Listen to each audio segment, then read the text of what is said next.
This is your weekly podcast for Rocky's Rockin' Cruises and Adventures, bringing to you information about the greatest rock and roll cruises in the world. Hosted by Kathleen, Kane, and Rocky. Hi there. We are podcasting live from Wiley Productions. I'm Kathleen Kane, the general manager and also head of the podcast division. Now, this is our fourth episode of Rocky's Rockin' Cruises and Adventures, and we're very excited. We're going to have a special guest today. And of course, first, let me welcome once again Rocky, who is the founder and executive producer of the best rock and roll cruise on the planet, Rockin The Caribbean. Hey, Rocky, how are you? I'm fine. Hello, Kathleen. It's good to see you again. Good to see all you folks out there, and welcome to episode 4. And haven't we been having a great time? We've been having a great time with these, and just bringing the acts on every week and talking about what happens on the cruises and things have been a lot of fun. Right. Now, we're going to be talking about the cruise. It's actually 2024, starts February 16th for 8 nights on Adventure of the Seas. But first, let's bring in Vito Picone. Vito, are you there? Yo, Vito. Hi, Vito. Nice to see you again. Every day. Nice to see anybody at this age. Okay. How you doing, V? All right, Rock. You know, I'm glad we're doing this because I don't get a chance to see you as often as I would like, both of you. Yeah. So this gives me, I could talk all day long on the phone, but when you're one-on-one like this, and especially with the distance that we are, Florida and New York. So this is a treat. This is a treat for me. So I'm glad to see both of you. Yeah, and the last time for us too. The last time I actually saw you and talked to you was on the cruise, Rockin the Caribbean. Cruise. Yeah. Absolutely. Really looking forward to next year. Didn't recognize you coming up from the what do you call it there when we went for the massage. I seen you guys coming up the step. I went down the steps. I said, boy, they look familiar. Yeah, that was a treat, wasn't it? Yeah. So Vito, we want to thank you for joining us today on the Rocky's Rockin' Cruises and Adventures podcast about Rockin the Caribbean, the world's greatest rock and roll cruise. It really is the greatest rock and roll cruise on the planet. And you've been involved in quite a few of these with us over the years. And what do you think is the best thing about Rockin the Caribbean in your opinion? Well, you say the best in the world. I mean, to be honest with you, it's the most comfortable one that I've ever been on because of the way it's handled, the way you've been setting it up all the years, and the people are fantastic. The people up in that area, especially that you bring a lot of people from the village area, but the people that have come to those shows now became family, and you're doing something that nobody else is doing. You're bringing back the same acts to a certain degree, and then you're adding 1 or 2 different acts just to offset it. And the fact that we're all in there, we became family now. Sure. So we look forward to it. And every year I say the same thing. I said, if we do this again, it's going to be the same people, the same thing, the same. And then when we get there, these people jump on you like, oh my God, we're so glad to see you again. So from the opening, from the minute we get to on the pier, these people they set you up for this cruise. We're ready to go and do whatever the heck we have to do to make them happy. It's an unbelievable situation. Nobody else does that. I mean, we've done cruises. I've done every line you can possibly imagine. Even the Pinta, the Nina, and the Santa Maria. I mean, I did them all. But the thing is that this is the one we look forward to, and I'm saying that not to blow smoke, but you made it comfortable. It is definitely the family atmosphere, like I said, with 800, 500, 600, whatever, depending on what the times allow. You don't get that anywhere else. So you found the right formula, buddy. I love it. Yeah. Love it. And for me too, all the performances, getting to see everyone live, I haven't been able to do that in the past. And one of my favorite performances was you.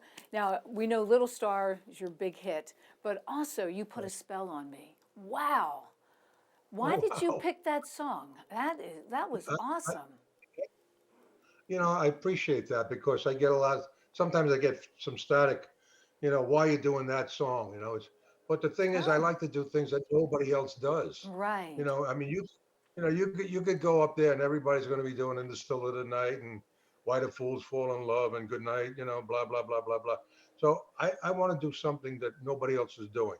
I pick these songs specifically, and when I do it, and if it doesn't work, I can tell one or two performances. I'll know whether it's going to stay in the act or not. And I enjoy doing that because I really could, I goof on it a little bit.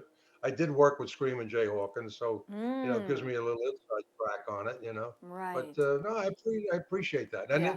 and it's got a bluesy feeling, something Yeah. that is not it's not straight out doo wop, but it is a song from the '50s. So I I also I don't do anything everything is pre Beatles. I am who I am. I can't say that I'm a pop singer or a rap singer or a hip hop singer. I'm a '50s singer. Mm-hmm. I don't say a doo wop singer, because we're not straight out, do shooby dooby doo. But anything prior to the Beatles, if I can get my hands on it and I think it's going to work, I'm going to try it. Thank God with Rocky, he lets us try whatever we want to do. So he's a good Awesome. sounding board. Mm-hmm. So Well, if I I think that if that's I hear, important. That's important, Vito, well, because the audiences want to hear, especially "Little Star" as a number one record back in what year? 19. right. I just I just I just posted somebody to a friend of mine's coming down there. He's going to be doing a show at the Savannah Center. He's doing an Elvis thing, and I told him, I says, we did the first show there like 25, is it about 25 years around, somewhere around that time? Yeah. I says, and those people became exactly that. They became family. I said, say hello for me. I mean, he's not going to walk around saying Vito said hello. But the bottom line is that I really feel like it's a second family down there. It's an uncanny feeling. I don't have that feeling in a lot of places we go. There's only one or two. Another place in New Jersey that we've 35 years we're going back. They bring us back every year. And what happens is they they give us an envelope at showtime and it says, are you available next year? And they sell out right there. So, those places to us are special. And I want to give them, and even you, I want to give you the best performance that I could possibly do. Well, you God you knows, you know. you always do, and the thing about your show, especially on the cruises, you do kind of touch on the doo wop, which we don't have a lot of doo wop acts on this cruise. Right. So you touch on doo wop, but you also give people some newer stuff too. You'll take a song from the '80s or the '90s or whatever, and kind of make it the elegant sound, which I think is very Yeah. important too. And the people enjoy that as just as much. As long as you're doing, you could take a new song, and if you're doing it in the flair of what you're all about, which you do very well, by the way, the people seem to Well, enjoy it just as much as listening to Little Star. well, you could see the influence when I start talking about the song. I only do it if it has a connection to the '50s, even if it is a newer song. Like when we do "Walk of Life" by Dire Straits. Right. They open their opening line is "Here we come singing oldies goldies, bebop alula, baby what I say." That's the tie-in to the '50s, and that gives me the opportunity to do something out of the '50s, but still never leaving my core audience. Right. So it's very Also, important. what I also love about you, Vito, and it was something that as soon as I met you stood out, was your sense of humor. And now we know on the cruise, not only are there performances, but there's so many activities. And one of the things I really enjoyed was the Rockaroke. And you were one of the Oh God. judges. And oh my goodness, everyone was rolling. It was so funny. I, Not wa- laughing at I the don't. people, laughing at you. Yeah, I watch people looking at me. It's very uncomfortable. But I look, I don't look at Rocky when he's up there because he's off to the side a little bit. But every once in a while I hear, oh geez, oh boy. So I know I'm starting to lean a little bit to the left. I gotta be a little careful.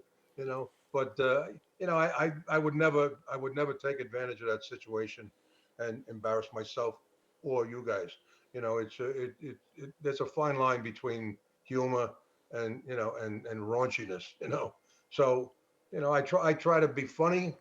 I try not to hurt anybody's feelings to a certain degree, but you have to with rock and roll. Some of these people, I mean, they have a sign. when they come up, there's a big sign says, "Make a fool of me." Yes. I feel bad. There's a lot I of feel courage bad. there. They have a lot of courage. They have a when lot they of get up. courage. That's a Yes. good way to put it. Yeah. Sure. Well, the hard part is they're serious, so you got to be careful how you react. You could tease them a little bit. You could say a couple of things, but you don't want to hurt their feelings. So Right. it's a very very fine line. But Right. sometimes I cross over it, and then I got to look behind my back for the rest of the cruise. You know? Yeah, the rest of the cruise, everyone's saying, "Did you hear what Vito Yeah. said? That one line." Vito, it's not only just Rockaroki and the things you bring to Rockaroki with your comedic self and your singing and the elegance on stage and all, but you also bring a sense of professionalism as far as who you are. You're a pretty accomplished actor. I wanted to mention this to the folks out there that maybe not know a whole lot about Vito Picone, but you had a bit part in the movie Goodfellas. You had what I thought was a great part in the movie The Irishman. What were those experiences like? Was that kind of taking you back to when you were a kid, or just touch on that a little Well, bit for our you viewers. know, when Scorsese calls, or when he has his people call, it's generally for those type of movies, and not that I want to be an actor and I'm worried about being typecast, because it doesn't bother me. But my upbringing was in a neighborhood, and I wasn't born, in Sutton Place. I was born in a neighborhood that, there was a lot of guys that took the wrong road, and got themselves either, they disappeared one day and you never saw them again. So, it could have been, if it wasn't for singing, God knows if I would have been involved in that kind of stuff. It was an everyday occurrence where I grew up. So when I do those kind of movies for Marty, what happens is I'm going back to my own neighborhood, and I'm Mm. and I'm thinking of people. I got a guy that came. This is a quick story. This guy was a pretty high ranking guy in one of the families in New York, and he had just gotten out of jail. He did 9 years in jail.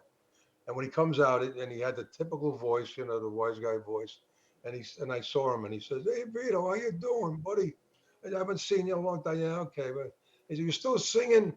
I said, "Yeah." I said, "You're making records?" I said, "No." I said, "My audience, my fan base doesn't really buy records anymore." I said, "But we work a lot. We do a lot. We see them at the concerts and so on and so on." He said, "Well, I'm going to give you a little hint. I'm going to give you a way to make a hit record." I said, "What's that?" "You just find an old standard and give it a new arrangement." He says, he says, That's that's, great. that's my old neighborhood. That's Give it an arrangement, not an arrangement. You know. So when he asks me to do those kind of parts, it's pretty simple, because I just close my eyes and I go back in the neighborhood. And he's a big doo-wop fan. He's a major doo-wop fan. Ah. He well. stopped. He stopped the shoot in the middle of Analyze This. I mean, not Analyze It, in The Irishman, and everybody was sitting in this restaurant, and all of a sudden he stops everything. He puts his hand on his chin like he does this all the time, and he points to me and he goes, "Vito, Vito, come here." I said, "All right." Now he's got to cut another scene out. I figured. He comes walking over and he starts tapping me on the chest like this, and he goes, "What's the name of your second record again? I can't think of it." I said, "Please Believe Me." He said, "That's it. I love what you did with your voice in that song. Beautiful song. I love that song." "Yeah, okay, let's take a break. Vito's going to talk about doo-wop with me for 20 minutes. I went in his trailer for 45 minutes. We're talking about doo-wop music, with Marty. Robert De Niro came in, Joe Pesci, who I knew. Wow. That's Joe cool. had a band in the 60s and 70s, called the Aristocats, and him and Frankie Vincent, the guy that played Billy Bats in Goodfellas, he was his drummer, and so Ah. it became the common denominator was doo-wop. It's always doo-wop, doo-wop, doo-wop. It's always the 50s music that brings everything together for me, Mm-hmm. and it's the greatest thing probably the greatest thing that ever happened to me in my life was that I got involved with this music. I would never meet people like yourselves. So Vito, touch on that for a second. How did you start back in the 50s, I guess, in Staten Island, where you literally just singing on the street corner? How did the Yeah, elegance begin? I love I love this question. I'm going to ramble on. You could cut me out and whatever you have to do, but the one thing that every time I hear that particular question, which is a common question, and it's very important to a lot of people. Sure. But Don K. Reed, who was, one of the biggest disc jockeys in the industry, what we knew at WCBS FM, I had done a show about 4 or 5 times, and and when he interviews, he's pretty much in depth. But the problem was is he always asked the same question. So I said to him, I said, Don, he said, what are we going to do this time? I said, Don, you got to find something different. I said, just ask me different questions. He said, I don't know what. I said, I'll tell you what I'm going to do.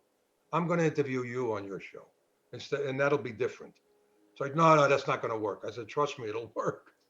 So, and I wasn't uncomfortable because I got my TV show for cable TV 32 years. So I said, I can, don't worry about it.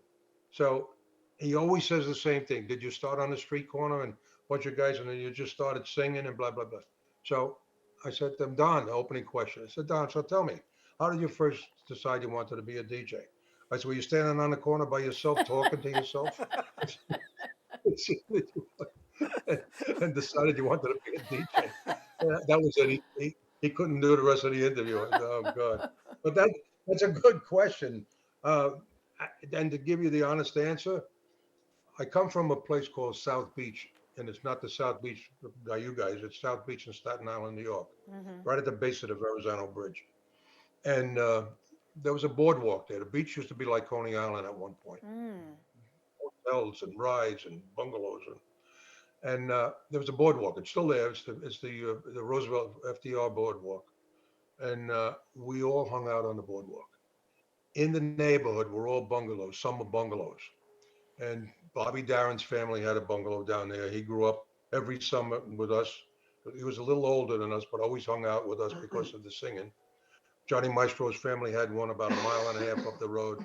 He would walk down the boardwalk and meet us there, and then we'd all be up there. And instead of a street corner where you had 20, 30 kids maybe, I had 100, 150 kids up there on that boardwalk. All people that came from all walks of life and every summer. So we were listening to a lot of the music, and we found that rock and roll music was on a radio station all the way down the end that nobody was listening to. And we were listening to the Nutmegs and the Valentines and all of those groups. So I did form a first group. I formed similar to like the teenagers, and I got a young girl who had the very high pitched voice, and we needed to do the Frankie Lyman thing. And I was actually the bass in that group. It was called the Crescents. We won a contest, we won a recording contract, and we actually had a record 1955. I was 14, Wow. 14 years old, Wow. and we were doing some shows in and around the Connecticut, New Jersey area, which to me, I thought I was on a world tour, when I left the neighborhood. And we were the only white act to be on all of these shows. So it was different for us. And we wound up doing the Audubon Ballroom in Harlem, which was where Malcolm X was assassinated. And I Oh, did that wow. for Hal Jackson. Hal Jackson was only a young guy at the time, became a major, major disc jockey. So the windup was that particular that particular recording came out. We were only touring for about maybe 6 months or something. My manager, we had a manager. He owned a record company.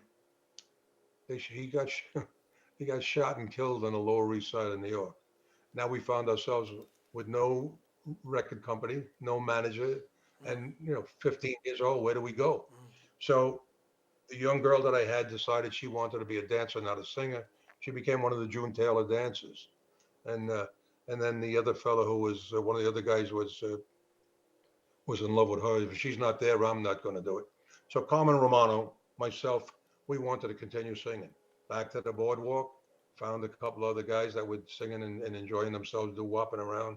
We put them together, and that's pretty much it. We wound up going down to a rehearsal. I passed a friend of mine's tavern on the corner where I lived. I seen a sign that said Shenley, the whiskey of elegance.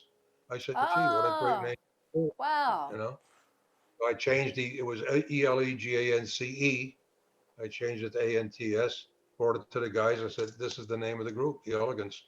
And I told that story to Dick Clark live on the American Bandstand. Yeah. When I said whiskey, he almost had a heart attack. Don Dr. Pepper was his sponsor, teenagers live show, pulled the microphone away from me until the day he died. He still teased me about that particular statement.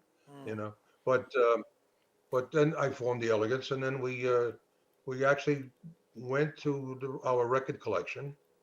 We looked at the addresses on the labels of the labels that we liked, the artists. We were major Heartbeat fan. The Heartbeats were our idols. Yeah, They great, had great singing group. thousand miles.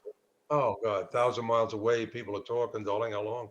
And then Shep wound up going with Shep and the Limelights. He left the Heartbeats after a while. So we picked Hull Records. That's where they were, and I wound up signing with Hull Records. She took us right away. The melodic flowing of my voice, the mellowness was similar to the Heartbeats and the Pastels and all of those Right. really, really soft, soft R&B groups.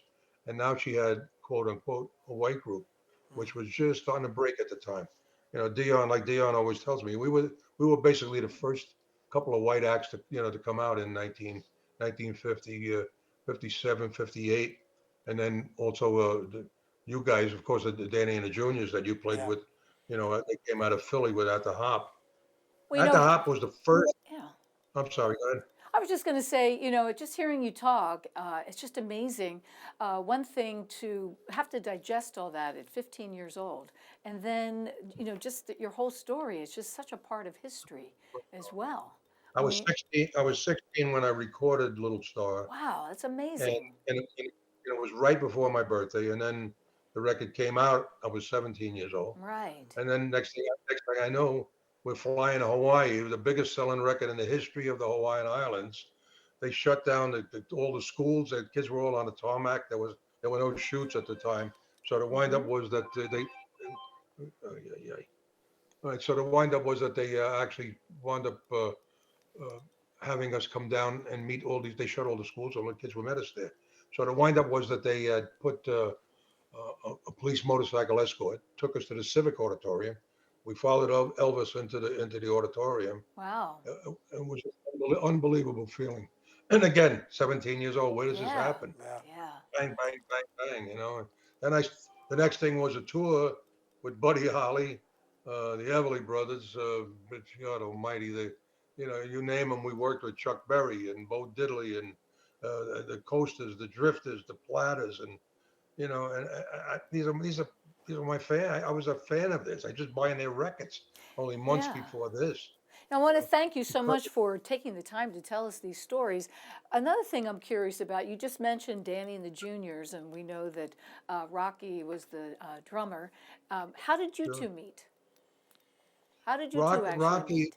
Rocky called me up, basically to do that one show at the Savannah, Oh, and we've okay. been we've been friends for like 25 years. However, Ah, there were times before that, that we crisscrossed because, he was actually playing for the Dovells for a while. He played for Danny and the Juniors. So a right. lot of the shows that we were on, but the connection is, he's playing behind us, or behind them. So, it wasn't that we socialized together.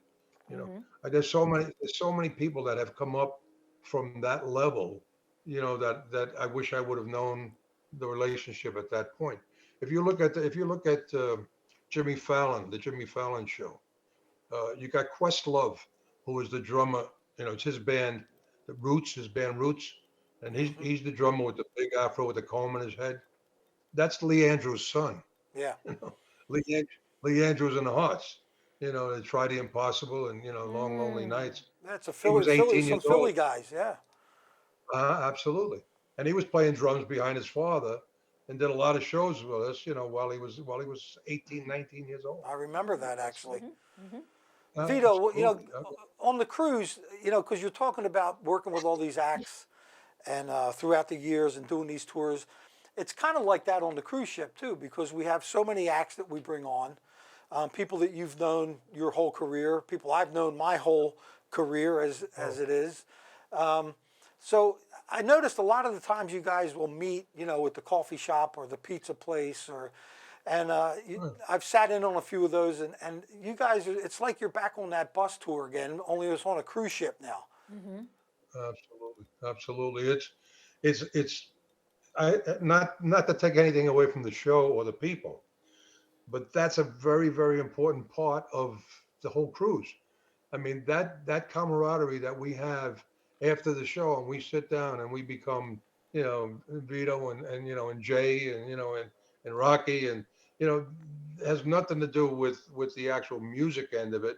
It has to do with the relationships. We all experienced the same thing as we were growing up, even though there was no script. It always wound up being the same exact thing. We all went through it all. So we keep bringing up points and that are funny to all of us, and some things that are a little sad to us, but Yeah. that's the best. That becomes like one of the highlights of the cruise. And Dennis, look at Dennis Stefano. I mean, Dennis to me is one of the nicest guys in the world. Yeah. I mean, he's become a real close friend, a good friend, and I could really break his chops, to no end. I'll prank him all day long. I can't believe these damn phones. It's amazing. I should have shut them That's off. technology for you, right? Well, I was Yeah, telling I got. Kathleen, I was mentioning to Kathleen before she came on the cruise that some of the best times that happened on on the Rockin' the Caribbean cruise are when you guys are all hanging out. And what's nice about it is, and I tried to explain this to a lot of our passengers and our guests that come on the cruise, is that you kind of let them in too. They sit around with you guys, they talk to you, Right. they get to hear the stories, and I just think it's wonderful that you're allowing yourself to share those stories with the people that have Well, been around with you since the beginning, really.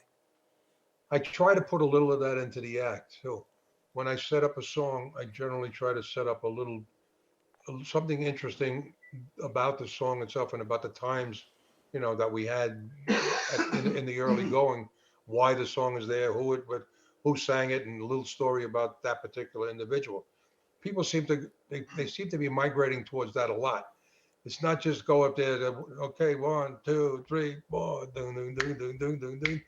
Next thing I know it, I get that little minute. I'd rather sacrifice one song out of the set to give me those extra minutes to be able to talk to Yeah, these people and make them part of the act.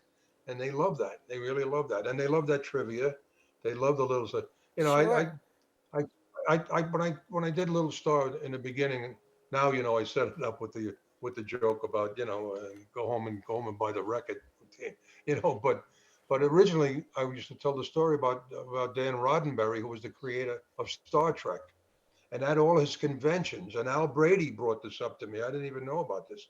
Al Brady was at one of his conventions, because his brother was a big Trekkie, and he actually said that, and he was a writer for the TV show Have Gun Will Travel, and also for Wagon Train. And he was listening to the radio one day, and Little Star came on. And when I sang the opening line, "Where are you, Little Star?" it gave him the inspiration to create Star Trek. Oh, wow. Now, wow. I I That's did mean, not that's know like awesome an that. trivia. Yeah. Wow. I'm a Trekkie yeah, from way yeah, back so, when. yeah. I mean, I didn't get any royalties, Neat. but the fact is, that's an unbelievable feeling for me. Oh, Tony so Orlando cool. said. Tony Orlando told me the other day. He said that he spent hours when he first heard Little Star, and he had not had a recording at that point. And he said, when I first heard it, I spent hours trying to copy you. He said, and I gave up after a while, and I had to create my own style. I said, I wish it was reversed. I should have created your style. I would have more hit records, No. you know. You know. But those kind of compliments. Dion says he made a living copying Vito Picone. He was sitting next to me on the bus when we were touring, when I wrote "Please Believe Me." That song was the inspiration for "The Wanderer," "Run Around Sue," "Lovers Who Wander." Ah, He okay. actually he actually used all my whole session musicians on a lot of the songs. So, and he did a concert. I was at the concert one day. He stops the whole show and he tells a story about us on the bus and so on and so forth. And he says, "I thank God every day for Vito being in my life." I mean, where do you find this kind of stuff? Right. Yeah. And this wouldn't be. There's no ego involved. There's nothing. And these guys tell you something like that. It's from the heart. And that's the kind of relationship we have with each other. We don't pull no punches. And I don't mind giving accolades to somebody, a peer of mine, because I feel proud that they've reached this level. We're doing this. Little Star's 65 years this year. And That's a long I time. mean, Yeah. that's a long time. You know, It's a Well, you long time have you between have hits. become like family on the cruise, and like a lot Oh of the acts God. have, and it does Oh, surprise me every year that we get the turnout that we get out on the yeah. cruise. Um, like you said earlier, we bring a lot of the same acts back every year because you are like family. We've all become brothers and sisters in music and in life, and I think that carries over to the audience. I think people see that and they like that, and we do bring one or two new acts every year. That's all. That's a good. And it That's all works we really need. well. And we're really, really looking forward to you and the guys being back on You our know, cruise or February February 16th 16th. through the 24th That's right. of 2024. We're going to be on Adventure of the Seas this time, Vito, yeah. going out of Port Canaveral. A little bit smaller ship than what we've done the past few years. Yeah. I tell you, I was always on the other end of wherever we were doing.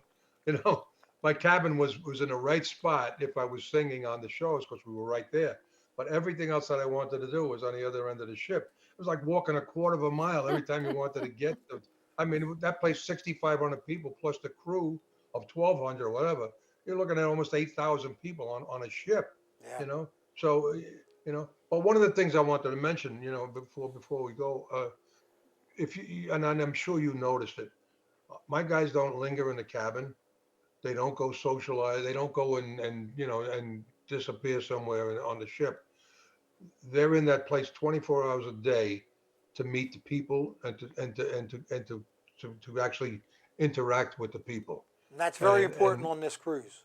it's important to me too. Like I said, I know it's a selling point, from a business standpoint, because people get to know you on a one-to-one basis, and now they feel comfortable about coming back. Yeah. They're not going to go see the Elegants. They're going to go see Vito and Sonny and Jim. So that's a good thing. And I preface that all the time. My guys have to be out 24 hours a day, other than the fact that the few hours they're sleeping, they've got to be out there, mingling and kissing babies and passing out cigars. You know, Well, we appreciate so that, and I think they Okay. do it from their hearts. And I do. I really do. I yeah, love it. Yeah. I love it. Yeah. Well, We it's been never so. we never leave the same table. 9 out of 10 times we find us at this. that's We'll true. be at that table when you go out in the morning. You'll see us having breakfast there. You come back for dinner. We're still at that table. And then it becomes the Home Depot. Everybody's coming to the table. And look Uh, forward to it over and over and over again. Well, Vito Picone, it's been awesome seeing you and talking oh, with you, and we look forward to seeing you on the next Rockin' Caribbean. That's February Very much so. 16th. It's any, eight anybody nights that this anybody time. anybody watching this at this point, and this is not a sales pitch. If you're going to go out and if you really want to go on a cruise, that's the cruise you got to go on. You got to go on one of Rocky's cruises because it's not like any other cruise. Yeah, It's not watch the acts and then the acts get on it. They go back in their room and they stay there. They're out there mingling. We mingle. The acts are there. We all feel like we're visiting on our friends and our neighbors. And, right. and you can't. I don't find that anywhere else. And I'm not saying it just to blow smoke, but that's the God's honest truth. It started that way. It's been family ever since. And when he calls up and says, "Are you available for such and such a date?" You know, to tell you the truth, I would probably I would find a reason not to do anything else to That's be there. nice. Thank you, I'd Vito. come up with Yeah. some. God bless you both. God bless Okay. you. Thank you, Thank Vito. you. Same to you. Thank you. Thank you, and thank all your fans too. All right. Well, we'll see you February 2024 on Yeah, Adventure of the yeah. Seas. If not sooner. Okay. Thank you, Oh, Vito. That was a lot of fun. Yeah. He is so funny and what great stories. He's really an icon of doo-wop music and rock Yes. and roll music. Yeah. And having a #1 record back when he was 16, 17 years old, Right. the story he told was just unbelievable. That, a lot of those acts went through that back then. So, Right. and to be able to bring that on the cruise too Exactly. this 50, 60 years later is remarkable. So, Rocky, tell us again a little bit about the cruise, what cruise line, the ship, the dates. Yeah, sure. Yeah. Well, we're on Royal Caribbean again. We do our cruises on the Royal Caribbean Cruise Line every year. And it's going to be on their ship Adventure of the Seas this next upcoming cruise, which is a little bit smaller ship, as I've said before, than the bigger ships we've been on. I think they're a little bit better for us. as far as what we do on our ship for our passengers. They're not quite as big. Doesn't have 6,000 passengers on it. Right.